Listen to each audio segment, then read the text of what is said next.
Fala, Lewen. Pronto, eu tô gravando aqui um material que pode ser uma coisa mais prática e sobre que é relação ao livro, certo? Cara, eu tô morrendo de sono, então se eu for demorar muito aqui, eu vou respirar para explicar cada vez melhor. E como eu tô fazendo isso aqui, testando, eu tinha feito a parte do código, aí eu tinha feito para um outro vídeo, aí eu tô continuando, só que eu quero fazer algumas diferenças e tal, sei que pode ser melhor, certo? Deixa aqui, pronto. Os dados que tu vai ter são os dados do Titanic, certo? Importa os dados, importa cada um, importa o shape. Essas funções eu vou te mandar o código se tu achar importante para tu aprender cada coisa.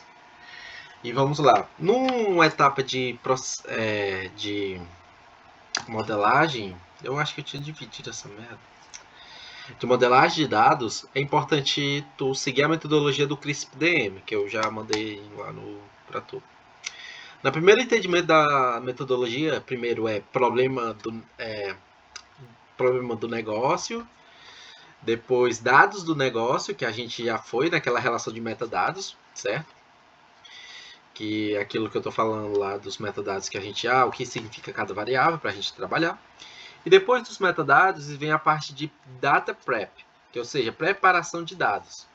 Depois da parte de preparação de dados, que vem a parte de modelagem e escoragem do modelo de machine learning, certo? Mas antes de fazermos isso, a gente precisa preparar os dados. Eu peguei referência aqui os dados os dados do Titanic, que vai ser os dados mais clássicos, às vezes, para fazer qualquer coisa de modelagem, certo? Às vezes, para fazer a coisa mais simples. A primeira coisa, cara, que eu vou te explicar é importante que a gente tem que ter os metadados, para a gente justamente entender os dados. Esse código aqui é copia e cola. Eu sempre, não, eu escrevo de novo, não, eu copio e colo e sempre ploto, porque ele informa a variável, o tipo dela, se ela é object ou object, entenda, variáveis que tem string, que tem texto, que são, a gente chama ela de variáveis categóricas. E variáveis float e int a gente chama de variáveis numéricas. Isso é importante quando a gente for fazer a divisão dos tratamentos de dados, certo? Outra coisa para salientar, quantidade de nulos. A quantidade de nulos a gente pode, tipo assim, fazer um certo tratamento, porque vai envezar o nosso dado se a gente não fizer um tratamento. E quando eu fizer aqui o passo a passo, eu vou te mostrar como é que faz o tratamento de nulos corretamente. O percentual de nulos é justamente isso aqui, sobre cima do total, e a cardinalidade. O que seria a cardinalidade? A cardinalidade é quando apresenta valores e distintos, que é mais importante principalmente para valores categóricos. Como assim alterar para valores categóricos? Por exemplo, aqui sexo tem 2 cardinalidades. O que significa? É porque só existe homem e mulher, não tiver outra. Em Barket, aqui existe só 3. Se não me engano é C, S e tem o non, acho que é N de non, que é tipo vazio. Enfim, quando a gente identifica isso, é o importante para iniciar nosso processo de dados. Eu estou fazendo uma coisa bem simples aqui que eu pensei que era melhor para ficar mais didático. Que eu tinha iniciado outro vídeo, só que não foi tão show assim. Que era quais são as variáveis que tem? Passage. Copia essa merda logo. Mas aqui é fazendo logo na mão mesmo.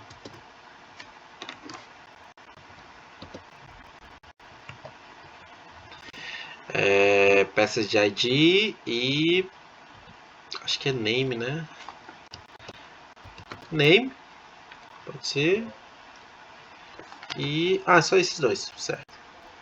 E das variáveis categóricas, object, eu tenho a cabin.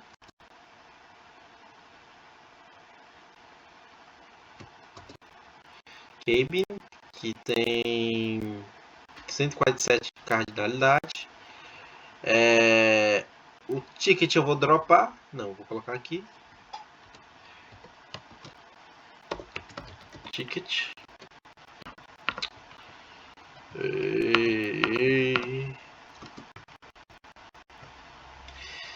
Esse far. O que é esse far aí, mano? Vamos olhar aqui em cima. Ah, é numérico. Vamos lá, numérico.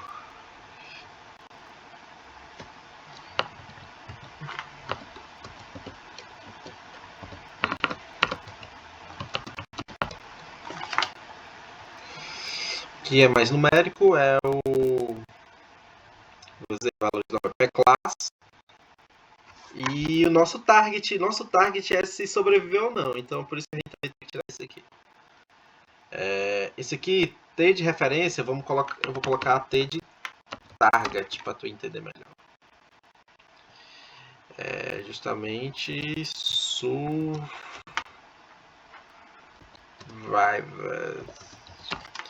A cardinalidade dele é 2 porque ou sobreviveu ou não sobreviveu. Simples. Ou seja, por que, Otávio, tu tá dropando esses valores? Porque esses valores a gente não precisa da nossa modelagem. A gente precisa... como é que eu vou modelar? Não se modela com ID, não se modela com nome. Por exemplo, se o nome é Leo e a probabilidade dele de ter AIDS é grande. Não, não faz sentido. Isso é fora da realidade. Ticket também não. E, tipo, Survived. O Survived é porque é nosso target. Então, eu quero as variáveis numéricas. Para as variáveis numéricas, vixe, eu preciso dropar tudo aqui, né, mano? Eu já sei o que eu vou fazer. Titanic, tá. Certo? Eu vou dropar cabin. Eu vou dropar... Quais são as outras categorias? Embarked.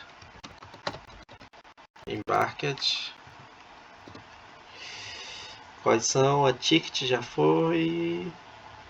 Sex. Eita. O pai domina. Sex. E o sexo e o name já foi. Embarked, show. Cabin, show. Primeiro, eu vou te explicar só variáveis, como é que faz o tratamento, data prep, ou preparação de dados e variáveis numéricas. Por que, Otávio? Porque eu tenho uma preguiça para explicar variáveis categóricas, mas eu explico bem facilmente, tá bom? Eu vou só explicar, não vou codar não. Porque o código é gigante, pô. Vamos lá. Para variáveis numéricas, existe duas formas, então, como eu te falei, existe duas partes de preparação de dados, para variáveis categóricas e para variáveis numéricas. Agora, esse aqui é as variáveis numéricas. Por que, Otávio? Eu vou repetir. Por que as numéricas? Porque eu estou dropando tudo que é categórico. Sexo é categórico, embarcado é categórico, cabine é categórico. E eu dropei também as do target. Porque eu vou pegar para preparar os dados precisam estar prontos para assim depois vir modelados. Aí aqui vem show. Aí esse aqui é só um teste que eu estou fazendo. Só ver se dá. Se não...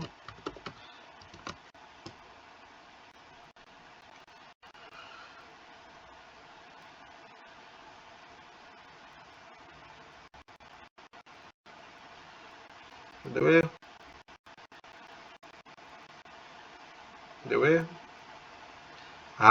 Deu certo. O que é isso aqui, Otávio? Isso aqui eu estou simplesmente verificando. É um box plot. Eu devia só colocar na formatação mais correta. O que é isso? Eu estou seguindo, melhorando minha metodologia de entendimento para trabalhar dados. Por que eu estou fazendo isso aqui de box plot? Eu vou explicar. Quando eu vou fazer um tratamento de variáveis numéricas, eu posso ter medidas que são implementadas para quando não tem outliers e tem medidas para quando é implementada outliers. Eu vou expedir aqui a imagem. Vamos lá.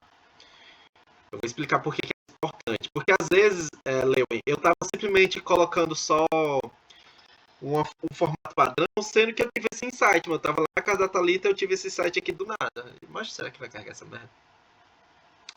Enfim, esses pontinhos que tu vê aqui, eu simplesmente peguei minhas variáveis numéricas. Eu posso até, vou até plotar aqui, ó. Num ponto read. Vou colocar para só aparecer as primeiras 4.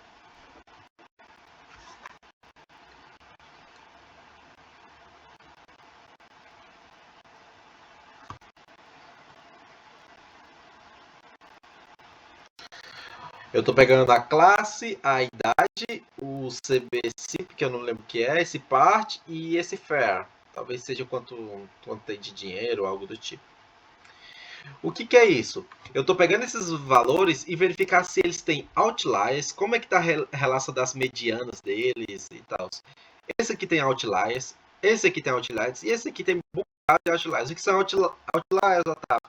São dados discrepantes. Perdão se o ventilador aqui está atrapalhando. E por que isso modifica? Porque agora eu tive esse insight que, tipo assim, eu vou explicar mais lá na frente por que isso muda tudo, como é que eu faço o tratamento de dados numéricos. Certo, mas vamos lá. Antes de fazer o tratamento de dados, é importante uma questão relembrar. Eu preciso pegar parte dos dados serão para treinar meu modelo de machine learning para tornar ele robusto e preditivo, e outros serão para os testes. Ou seja, eu vou pegar o modelo já treinado com meus dados e vou aplicar neles para ver se eles realmente são bons, se ele realmente faz sentido. Isso que eu tinha feito antes, essa parte aqui. E eu vou até mudar porque não é ABT Train, é T. Eu botei agora o nome o quê? Isso aqui eu fiz agora. Tite numéricas. Existem 3 formas no mercado para separação de dados. De questão de preparar de dados para treino e teste. Tem uma que é o padrão, já deve ouvir falar, que é o Pareto, ou seja, 80% para treino e 20% para teste. Tem o 0.3, que ou seja, eu estou dividindo em 3 partes os meus dados.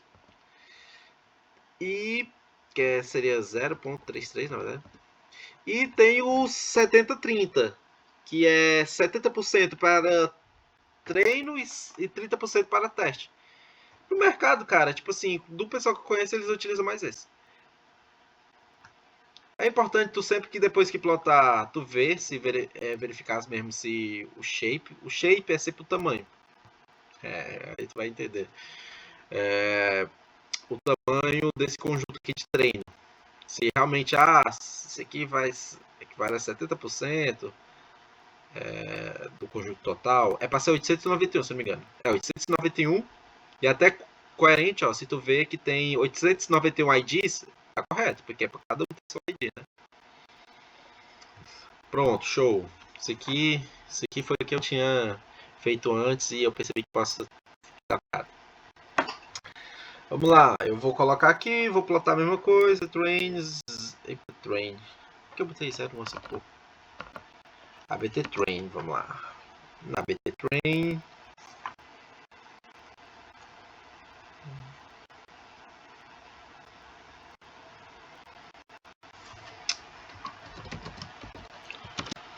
Quando eu boto head é porque ele é o cabeçalho. Head é cabeçalho. Quando eu coloco sem nada, aparece as 5 primeiras linhas. Eu vou fazer uma cópia.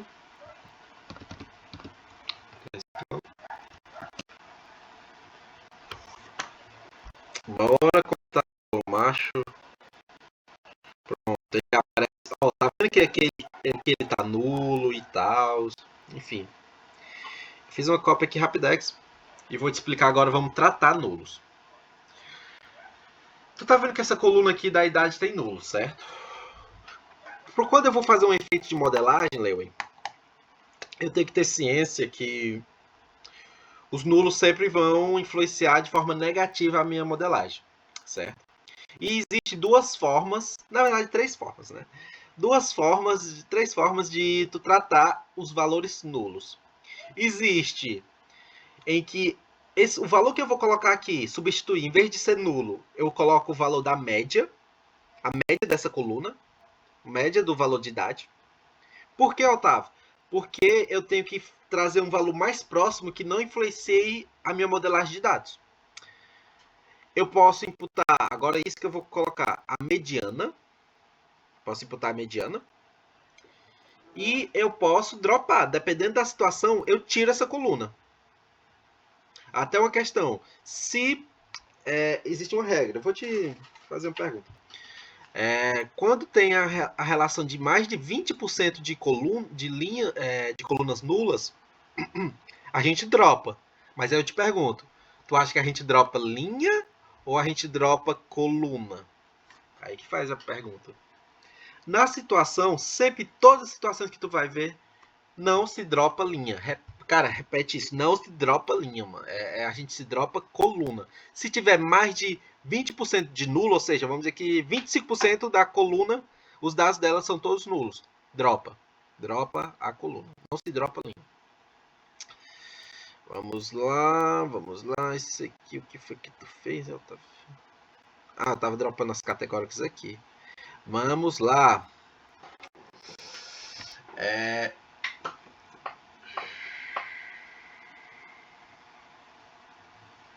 Vou fazer até uma coisa, eu vou fazer o code abt.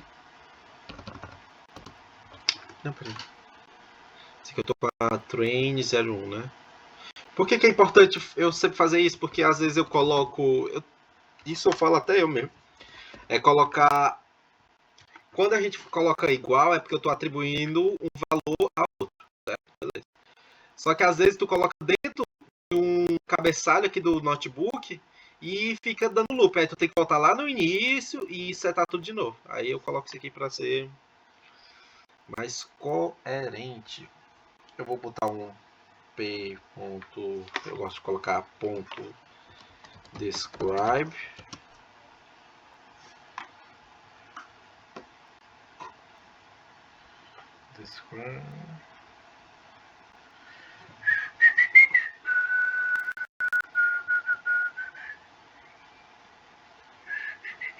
Pronto, vamos lá. Ele fez a descrição de classes.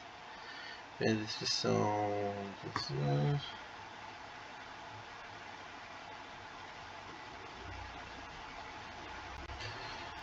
Peraí. Só ver uma coisa. Ah, tá aqui. Show. Show. Isso é importante aqui só pra ver uma coisa.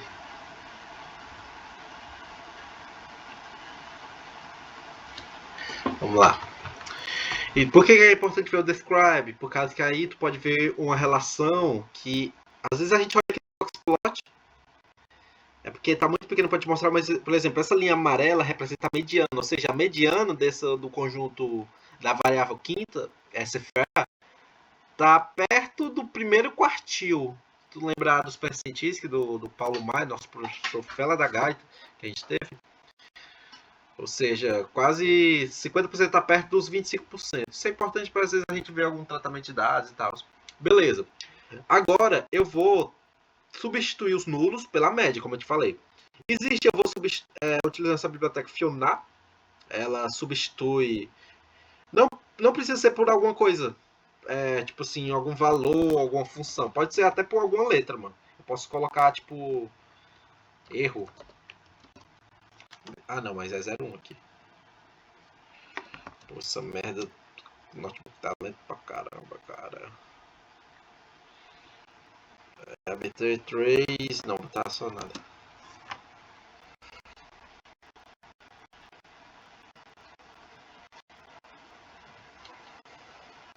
Não precisa ter um valor específico, pode ser só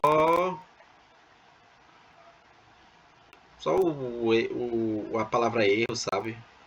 Tipo, tem uma solução lá na KGS que eu coloquei só erro e teve parte lá da solução da KGS que eu coloquei 0.7, 0.777. Ou seja, ó, aquele que estava nulo nesse 650 eu coloquei erro, mas eu vou retirar isso. Por quê? Eu poderia fazer em cima da média, certo?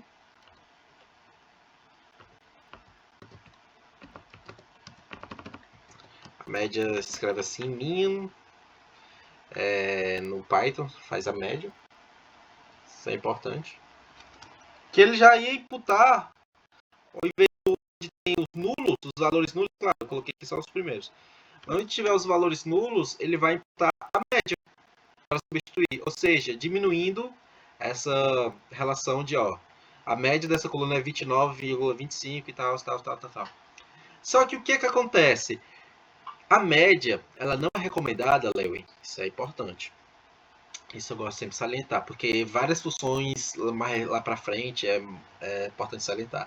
Ela não é recomendada quando tem muitos outliers, porque ela é muito sensível a dados com ruídos ou outliers. Ou seja, por exemplo, por que, Otávio? Esse aqui tá a média aqui.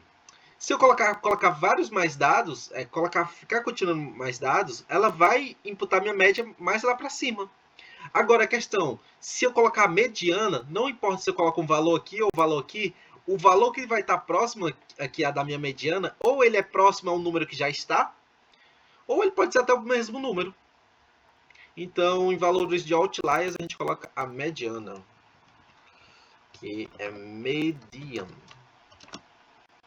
Esse nome bonito. Eu não entendo uma coisa, mas porque às vezes o Python ele coloca average como média em vez de mean. Você nunca aprende mean, né? Então vai. Vamos lá, 29,256353. Vamos ver como é que comporta. 28. Ou seja, Otávio, será que esse 28 não é pior? Essa é a questão.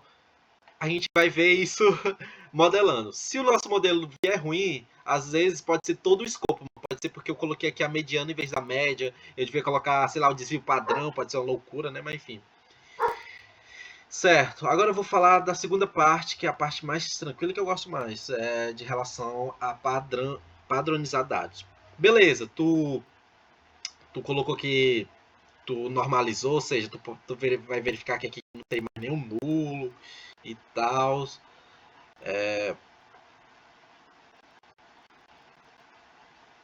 Pode até fazer um describe de novo. Eu coloco metadados. Eu vou colocar aqui de novo, só para verificar. Depois de ter tratado,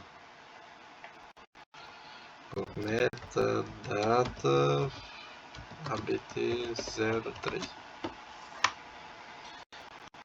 Verificar uma coisa. Tem uma biblioteca que é essa aqui também, ó. Isso é importante. Que é import mcno. Só que eu não vou colocar aqui porque a minha internet é muito ruim. Ó. Aí ele vai baixar. Mas fica uma biblioteca que pega os números e ela coloca graficamente. Isso é bom para algum portfólio. Então. 0000.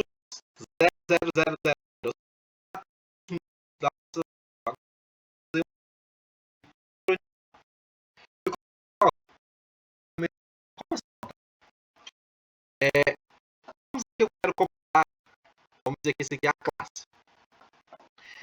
A pessoa que está na classe 2, ela tem 36 anos. A pessoa que está na classe 3, ela tem 1 ano. Tu tá vendo que são valores bem discrepantes? Se eu pegar uma idade de 36 anos, 1 ano, a classe 2, classe 3, classe 1, vou comparar uma pessoa que tem 4 anos com a pessoa que tem 43 anos, ou seja, estão muito discrepantes. São muito discrepantes. Ou seja, para isso a gente tem que colocar numa mesma escala para a gente normalizar os dados. Existe três tipos de normalização, né?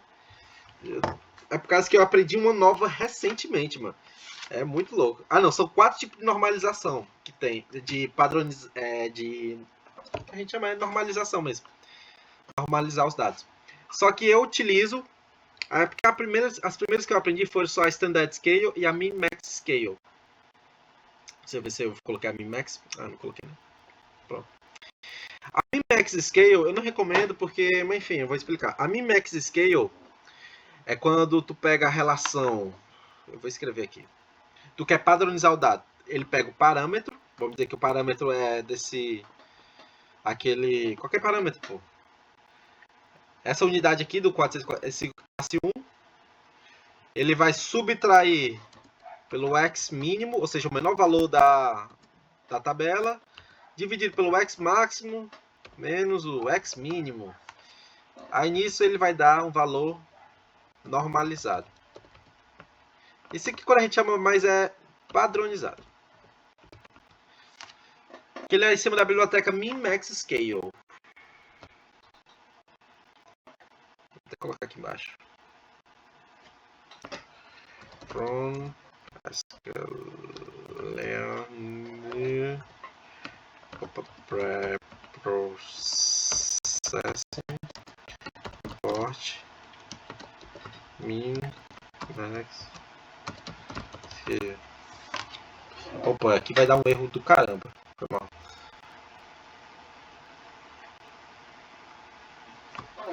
Não, peraí. Não é pra dar erro, não.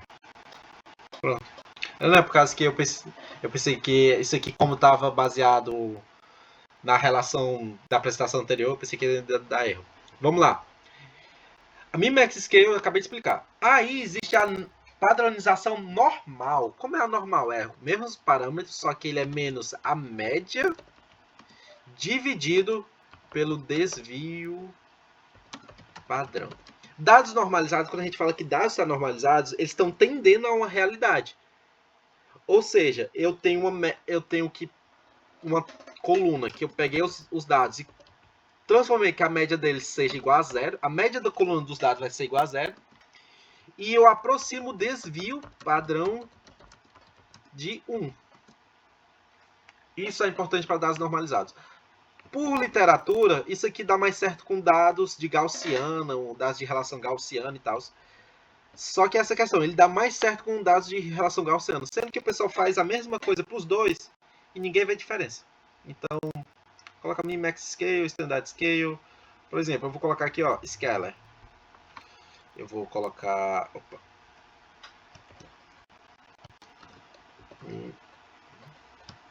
Min-Max Scale. Não existe diferença, tipo assim, mas eu recomendo mais Standard Scale, não reinventar a roda e tal.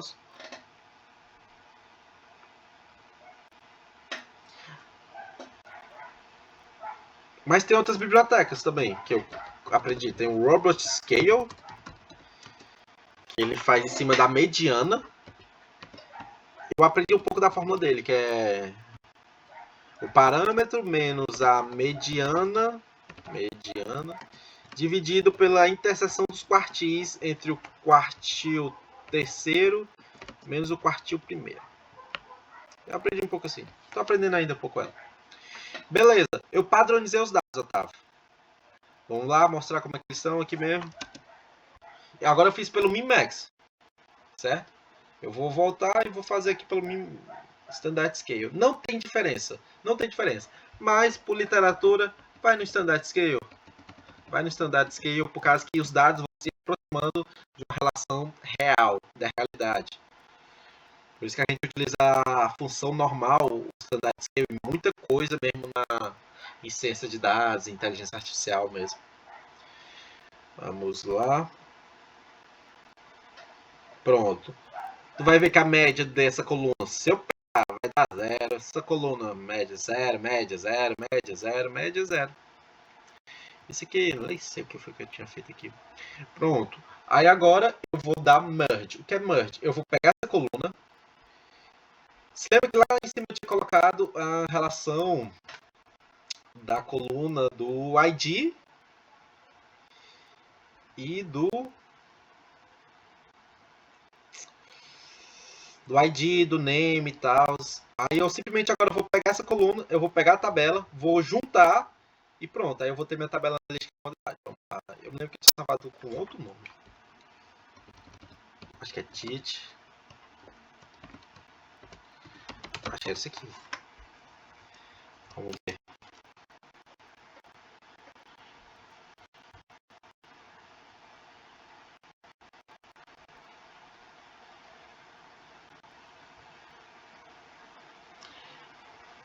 Pronto, perfeito. Eu estou dando um left index, ou seja, quer dizer, eu quero todos os índices corretos, tanto os índices direito como o índice esquerdo. Isso aqui é uma questão de SQL. É como se eu tivesse dois conjuntos de dados e eu quero o que está entre eles, que é o inner. E agora, quando eu for a analítica e modelagem,